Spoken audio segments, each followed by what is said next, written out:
슈퍼히어로 일생일대의 사건 내 영혼을 소리쳐 뛰는 그런 어린 충격 누구에게나. 여러분 안녕하십니까? 헬로티비 뉴스입니다. 연말이면 극장가 찾는 분들이 많이 계시죠. 이다솜 아나운서는 어떤 영화 좋아하시나요? 저는 추리 영화를 좋아하는데 최근에는 코로나19로 인해 아쉽게도 극장보다는 집에서 영화를 보고 있습니다. 오조 아나운서는 어떤 영화 좋아하세요? 저는 슈퍼맨이나 아이언맨 같은 슈퍼히어로들이 나오는 영화를 좋아하는데요.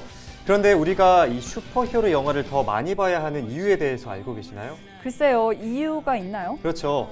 이유를 살펴보면 미국 버지니아 코먼웰스 대학의 연구 결과가 있습니다. 스파이더맨이나 아이언맨 같은 슈퍼히어로 캐릭터의 이미지를 본 사람들이 그렇지 않은 사람들에 비해서 타인에 대한 배려와 희생정신이 더 강해졌다고 하더라고요. 네, 그럴 수도 있겠네요. 저도 올 한 해 뉴스를 전하면서 위급한 상황에서 헌신적인 도움으로 어려움에 처한 사람들의 돕는 미담을 들었을 때 마음이 뜨거워지곤 했거든요. 그렇죠. 저도 그랬는데 자신들이 위태로운 상황에서 어떤 대가도 바라지 않고 남을 도운 사람들을 우리는 의인이라고 부릅니다. 오늘 헬로티비 뉴스에서는 연말을 맞아 2021년 올 한 해 우리의 가슴을 뜨겁게 만든 우리 지역의 영웅들의 이야기를 전해드리겠습니다. 지금 출발합니다. 지난 9월 비가 오는 고속도로에서 교통사고 부상자를 돕다 세상을 떠난 내과 의사 고 이용군 원장이 보건복지부로부터 의사자 인정을 받았습니다. 전북 남원에선 6년째 폐지를 모아 성금을 기탁 중인 80대 할머니가 화제입니다. 기부천사의 이야기를 들어봤습니다. 코로나19로 헌혈이 크게 줄어든 가운데 44년간 513번이나 헌혈에 나선 분이 있습니다. 70대 고령으로 헌혈 정년을 맞은 부산의 헌혈왕 신문종 씨를 만나봤습니다. 태풍으로 다리가 무너지는 현장에서 사람들의 진입을 막아 인명피해를 막은 강원도 평창의 박광진 의인을 만나봅니다.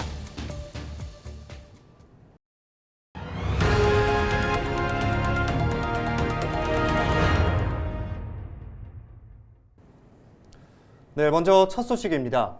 지난 9월 비가 오는 고속도로에서 교통사고로 다친 사람을 살피던 의사가 2차 사고로 숨지는 안타까운 사고가 있었습니다. 경남 진주에서 내과 병원을 운영했던 고 이영곤 원장인데요. 네, 고인은 평소 형편이 어려운 환자들에게 치료비와 약값을 받지 않는 등 진주의 슈바이처로 불렸는데요. 어려운 이웃을 도왔던 이 원장의 죽음에 많은 사람들이 안타까워했습니다. 김수정 기자가 전합니다. 달리던 검은색 SUV가 빗길에 미끄러지면서 도로 옆 언덕으로 튕겨나갑니다. 이 사고를 본 61살 의사 이영곤 씨는 갓길에 차를 세우고 달려갔습니다. 부상자를 살피고 돌아가던 순간 다른 차량이 이 씨를 덮쳤습니다. 병원으로 옮겨졌지만 이 씨는 끝내 숨졌습니다. 자기 생각보다는 남 생각 먼저 하면서 조그만 것도 그냥 잘 안 지나치고 그러신 분인 것 같아요. 아버지로서는 정말 너무 좋은 아버지였어요. 저한테는 그냥 진짜 너무 좋고 저한테 너무 친구 같은 사람이고. 30년 넘게 경남 진주 중앙시장에서 내과를 운영한 이 씨.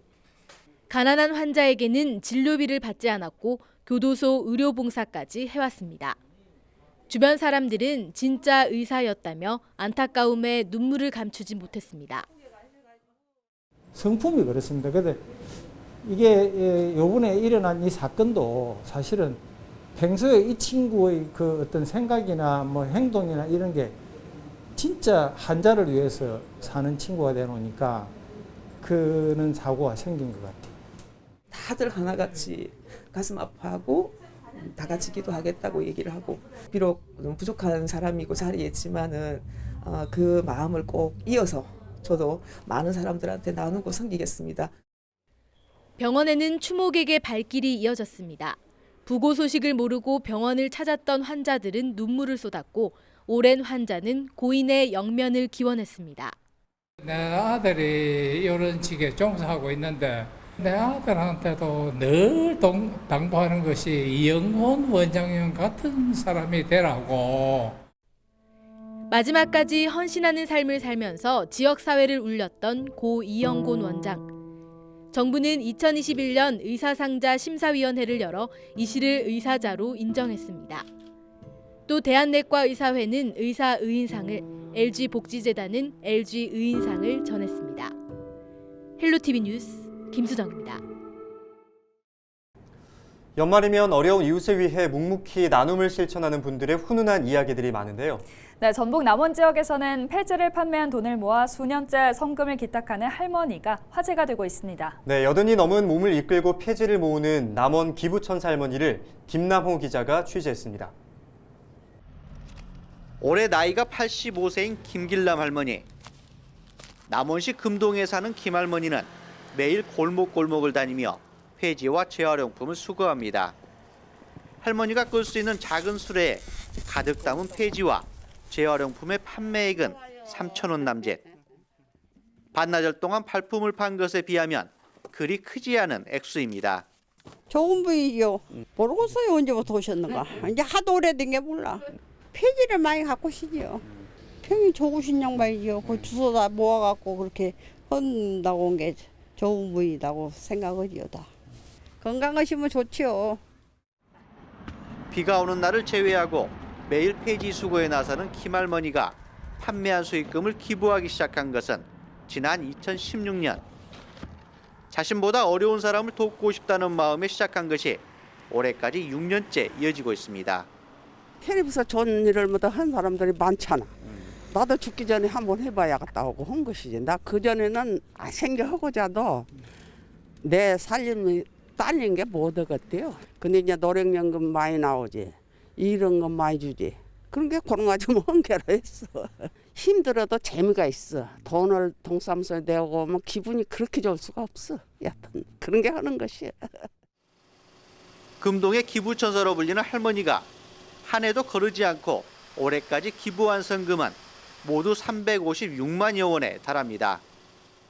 2016년부터 6년간 연말이면 본인이 이렇게 힘들게 폐지를 주어서 모은 돈, 적게는 50만 원부터 많게는 100만 원까지 그 관내 어려운 이웃을 위해 써달라고 기부를 해주시는 분입니다. 반찬 사업이나 뭐 연말에 김장 봉사 그런 데 쓰이고요. 그리고 이제 어려운 이웃들 지정 기탁으로 쓰이기도 합니다. 노인 일자리 사업에 참여해 받은 금액으로 생활비를 마련하고 있는 김 할머니. 혼자 힘으로 걸을 수 있는 마지막 시간까지 폐지 수거와 나눔 활동을 계속하겠다는 김 할머니는 오늘 또 폐지가 있는 골목을 찾아 나섭니다. 헬로티비 뉴스 김나옵니다. 네, 정말 가슴이 따뜻해지는 전북의 기부천사 할머니 이야기 보셨는데요. 이번에는 부산으로 가보겠습니다. 헌혈은 생명을 나누는 기부라고 합니다. 부산엔 44년간 무려 513차례나 헌혈을 하신 분이 있습니다. 화제의 주인공은 신문종 씨인데요. 네, 신 씨는 20대 때 처음 헌혈을 시작해 70대 고령이 되면서 헌혈 정년을 맞았는데요. 이제 직접 헌혈에 참여할 수는 없지만 코로나19로 헌혈이 급감하는 상황에서 생명을 나누는 일에 적극 동참해달라는 당부도 잊지 않았습니다. 차선영 기자가 오랜 시간 이웃사랑을 실천한 헌혈왕을 만나봤습니다. 1977년 선원으로 일하기 위해 해외로 나가기 전 우연히 부산 남포동에서 헌혈버스를 발견하고 첫 헌혈을 시작했다는 신문종 씨. 이후 바다를 항해하다 2, 3개월에 한 번 다시 한국에 돌아올 때마다 헌혈을 했습니다. 한국에 정착한 후에는 전혈, 혈소판 가리지 않고 지속적으로 이웃사랑을 실천해 그가 한 헌혈은 횟수로 513번째에 달합니다. 신 씨는 헌혈 정년이라 불리는 만 69세가 될 때까지 44년 동안 헌혈을 멈추지 않았고 수혈이 필요한 환자에게 전해져 수많은 생명을 살렸습니다. 건강한 혈액을 나누기 위해 꾸준히 운동하고 식단 관리도 했다는 신 씨. 500여 차례 진행한 헌혈은 결과적으로 70세까지 아픈 곳 없이 건강을 유지하는 비결이 됐습니다. 헌혈을 해가지고 그거 결과로 아픈 사람들이 정말 위험한 사람들이 생명이 위험한 사람들이 나았다는 그런 말을 들으면 중간에 그만둘 수가 없었죠. 그 대신에 몸 관리도 좀 더 신경을 썼고 그 지금도 뭐 그 건강에 이상 없이 아직까지 그 덕분으로 나도 그 건강도 유지가 된 거죠. 만 69세 헌혈 정년을 맞으면서 생애 마지막 헌혈을 끝낸 그는 못내 아쉬움을 드러냈습니다. 그래서 이제까지 하다가 뭐 이제 더 이상 내 몸이 안 따라줘서 못 한다 그러면은 뭐 그랬구나 이렇게 생각했는데 몸은 아직 누구보다도 멀쩡한데 그 나이 제한 때문에 좀 섭섭하더라고요. 이제 못 하는구나 하고 싶어서 못 하는구나 해서. 신 씨는 건강한 몸과 조금의 시간만 낸다면 누구나 실천할 수 있는 가치 있는 일에 시민들이 적극 나서주기를 바랐습니다. 남을 돕겠다는 일단 마음가짐만 있으면은 그건 가능합니다. 그건 건강 체크도 되고 얼마나 좋습니까 그건. 겸사겸사 해가 좀 생명을 구하는 일에 좀 협조를 많이 해주시면 좋겠네요. 헬로티비 뉴스 차선영입니다. 코로나19가 장기화되면서 어려운 이웃을 돕는 것도 이제는 예전만큼은 쉽지 않은 것 같습니다. 의도치 않게 참 퍽퍽한 시기인데요. 이런 어려운 상황에서도 봉사를 최우선으로 생각하고 대부분의 시간을 이웃을 돕는 데 사용하는 분이 있다고 합니다. 전남 광양에 사는 봉사왕 강성우 씨를 김신혜 기자가 만나봤습니다. 추운 겨울날 이른 아침, 광양 중마동의 한 거리. 초록 조끼를 입은 강성우 씨가 아이들의 등굣길을 반갑게 맞이합니다. 안녕, 잘 갔다 와. 안녕. 강성우 씨는 1년째 매일 아침 같은 장소에서 교통지킴이 봉사를 하고 있습니다. 늘 익숙한 풍경인 듯 아이들도 자연스럽게 인사합니다. 교통봉사가 끝난 뒤 향한 곳은 김장 봉사 현장. 봉사 단원들과 함께 쉴 틈 없이 배추를 자르고 소금에 절이며 김장 준비에 여념이 없습니다. 마스크를 쓰고 있어도 나눔의 기쁨이 표정에 한가득 담겨 있습니다. 구성 가정이나 어려운 이웃, 틈새 가정, 이 사각지대에 있는 분들을 위해서 그 김장을 해가지고 배달까지 하게 됩니다. 그 받으시면서 즐거워하는 웃는 모습을 생각하니 김장하는 사람들도 힘이 나고. 강성우 씨가 지난 10여 년 동안 이웃을 위해 들인 시간은 무려 4만 시간. 복지관 주방봉사부터 음식 배달, 환경 정화 활동, 요양병원 어르신 이발과 목욕봉사까지 안 해본 활동이 없습니다. 헌혈 횟수도 2년 전 이미 200회를 넘어 대한적십자사에서 유공장을 수여했습니다. 강 씨는 광양제철소를 다닐 때부터 시작해 퇴직한 뒤에도 꾸준히 봉사를 이어오고 있습니다. 일주일에 4, 5일씩 하루에만 2-3곳이 넘는 봉사 현장을 발벗고 뛰어다니는데 강성우 씨에게 봉사는 그저 일상입니다. 막상 봉사에 빠지다 보면은 그게 정신을 집중하다 보면은 봉사를 안 하면은 몸이 조금 허전함을 느껴가지고 항상 그 기상과 동시에 항상 봉사활동을 하게 되고 있습니다. 평일에는 보통 7시 20분에 집에서 나오거든요. 그래가지고 밤 보통 5시까지는 봉사활동 계속 하고 있습니다. 종일. 도움이 꼭 필요할 때는 휴가를 내서라도 봉사하러 갈 정도. 그 공로를 인정받아 광양시 제1호 올해의 자원봉사상 선정은 물론 전남도지사상과 대통령상, 국무총리상도 받았습니다. 기록된 봉사 횟수만 8,500여 번, 시간으로는 42,000여 시간. 그 자체만으로도 타인의 귀감이 되고 따뜻한 온정을 느끼게 합니다. 봉사라는 의미는 저 자신을 힘내게 해주고 기쁘게 해주고 행복을 느껴주게 해주는 그런 원동력이라고는 생각이 들거든요.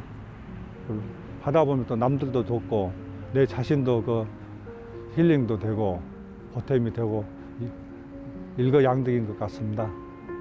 헬로티비 뉴스 김신혜입니다.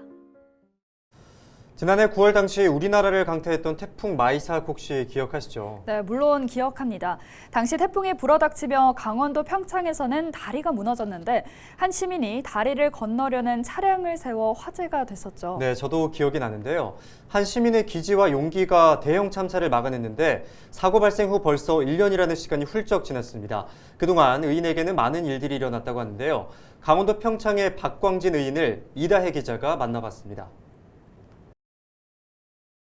태풍 마이삭이 덮친 강원도 평창의 한 다리. 장대비가 쏟아지면서 강물은 순식간에 급류로 변했고 다리가 무너질 수 있는 아찔한 상황이 펼쳐집니다. 그 순간 우산을 든 남성이 다리 건너편에서 오던 승용차를 향해 다급히 손짓하며 교량 진입을 막습니다. 불과 30초 뒤 불어난 하천물에 다리는 힘없이 무너졌습니다. 이 장면이 고스란히 CCTV에 찍혀 평범한 주민의 순발력 있고 의로운 행동이 화제가 됐습니다. 집에서 이래 내려오면 여기서 얼마 안 되잖아요. 그죠? 여기까지가. 단 30초도 안 걸릴 건데. 근데 이래 봐보니까 내려와 보니까 더 많이 가라앉았어. 그래가지고 이거 정말 사고 나겠구나 이런 생각이 들었어. 강원도 평창 송정교의 의인으로 불리는 박광진 씨. 박 씨는 지난해와 올해 평화도시 평창 시민상과 행정안전부 재난복구 유공 표창을 받았습니다.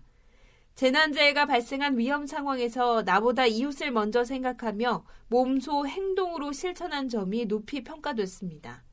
그 사이 무너진 송정교를 다시 설치하는 공사도 시작됐습니다. 굴착기 기사인 의인도 공사에 참여해 안전한 다리를 짓는 데 힘을 보탰습니다. 지난 4월에는 더 큰 경사도 있었습니다. 의인의 두 자녀가 나란히 경찰에 임용돼 평창경찰서에 배치된 겁니다. 이렇게 TV에 많이 나가고 이러다 보니까 좀 조심 많이 하라는 얘기 많이 하는 편이에요. 뭐 행동하는 거에 대해서 실수하고 막 이러면 안 되죠. 그러니까 아주 자기 맡은 임무를 잘 성실히 이행해야죠. 긴박한 상황에도 침착함을 잃지 않고 이웃의 안전을 지킨 박광진 의인. 한 시민의 기지와 용기가 잊혀지지 않고 많은 이들에게 귀감이 되고 있습니다. 헬로티비 뉴스 이다혜입니다. 이번엔 서울로 가보겠습니다. 보이스피싱 범죄를 막은 편의점 주인부터 10년 넘게 기부 선행을 이어오고 있는 안경점 주인까지 지역을 빛낸 우리 동네 히어로들은 다름 아닌 모두 우리 동네 평범한 이웃들이었는데요. 네, 올 한 해 평범한 우리 동네 히어로들이 만든 소박하지만 울림 있는 이야기를 심다희 기자가 보도합니다. 안경점 주인 강상구 씨는 지난 16년 동안 매달 취약계층 어르신 10명에게 안경을 기부하고 있습니다. 금액으로 환산하면 1억 원이 넘습니다. 단돈 몇만 원도 안경에 투자하시기 힘드신 분들도 있거든요. 그저께는 어떤 한 분이 오셔가지고 눈이 나쁜데 돈이 없어서 3년간 안경을 못 꼈다고 그래서 그냥 해드린 경우도 있고. 최근에는 보건소와 소방서 직원들에게 선글라스 300개를 선물했습니다. 현장 최일선 직원들은 작지만 큰 힘을 받았습니다. 중장비를 써서 이렇게 구조를 해야 될 일이 있는데 그때 파편들이 많이 튀기다 보니까 저희는 꼭 선글라스나 눈을 보호할 수 있는 것들을 많이 끼고 하거든요. 그래서 이렇게 선글라스를 받으니까 기분도 좋고 더 열심히 해야겠다라는 그런 생각이 듭니다. 지난 3월 한 60대 할머니는 편의점 주인 덕에 수천만 원을 잃는 피해를 면했습니다. 편의점 주인 윤영신 씨가 보이스피싱으로 신고했기 때문입니다. 계좌 통장에 6,800만 원 상당이 있었습니다. 그 보이스피싱 관계자들이 그거를 인출해가려고 만약 신고를 하지 않았다면 분명히 그분은 아마 피해를 당했을 거라 이렇게. 윤 씨는 기프트 카드를 사서 사진을 찍어 보여달라는 할머니 딸의 연락을 이상하게 여겼고 할머니를 끈질기게 설득해 피해를 막았습니다. 할머니 속눈샘 치고 전화 한번 해보시자고 여러 번 설득했더니 할머니가 번호를 알려주시더라고요. 따님이 전화를 받으시는데 그런 적 없다고 말씀을 하시더라고요. 우리 동네를 따뜻하게 만든 우리 동네 히어로들. 이들은 우리 주변의 평범한 이웃들입니다. 선행의 선순환을 바라는 마음입니다. 내가 할 수 있는 것들 어려우신 분 있으면 그냥 안경 해드리고 뭐 옆에 떡가게 하시는 사장님은 어려우신 분들 있으면 떡 드리고 그러니까 뭐 거창한 건 아닌 것 같아요. 그러니까 자기가 가진 것들을 조금씩 나누는 게 중요한 거지. 평범한 이웃들의 특별한 이야기.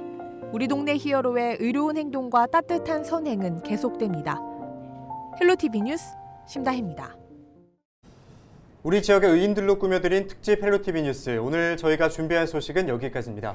올 한 해 작지만 남을 먼저 생각하는 마음을 행동으로 보여준 우리 주변의 모든 의인 여러분들께 다시 한번 감사 인사를 드립니다. 이상으로 뉴스 마칩니다. 함께해 주신 여러분 고맙습니다.